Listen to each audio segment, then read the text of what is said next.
त्यो चाहिँ कञ्चनजङ्घा हिमाल है। कञ्चनजङ्घा हिमाल यो कञ्चनजङ्घा नेसनल पार्क हुँदै हामी अगाडि बढिरहेछ। हामी यहाँ तुमलिङ जाँदैछौँ। धेरै राम्रो राम्रो ठाउँहरू रहेछ। यहाँको घुम्नलाई जङ्गली वनस्पतिहरू रहेछ होइन, दबाईहरू हेरिराखेको। घाम लाग्यो यहाँ, अब एकछिन फेरि बस्छ है यहाँ हेर्दै जानुपर्छ। अगाडि बढौँ। साह्रै राम्रो छ अगाडिको ब्याकग्राउन्ड, क्लियर स्काई, कस्तो राम्रो।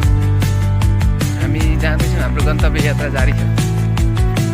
सन्दकपुर जाने बाटोक्रममा अब यहाँ चाहिँ हाम्रो सिमाना छुट्टिन्छ है। यो बाटोदेखि यो साइड चाहिँ इन्डिया पऱ्यो भने यो साइड नेपाल पर्छ। यो घरहरू सबै नेपालको रहेछ। राम्रो राम्रो घरहरू छ, यता मन्दिर,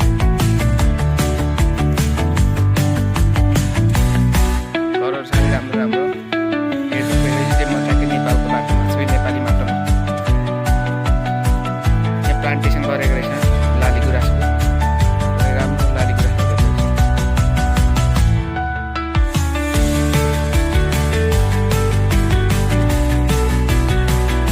यहाँले बुकी पुल पनि प्रशस्त रूपमा देख्न सक्नुहुन्छ। यो बुकी पुल हामी अब तराई क्षेत्रमा चाहिँ दबाई भनेर किनेर खान्छौँ होइन। यहाँ चाहिँ अब प्रशस्त रूप रहेछ, जताततै खान सकिन्छ, दबाई हो।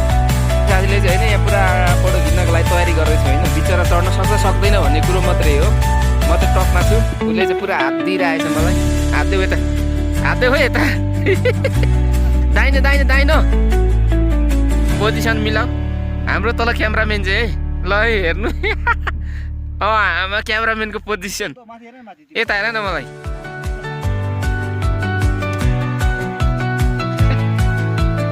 चिसो हावा हान्न थाल्यो गाइस, लास्टै चिसो भयो।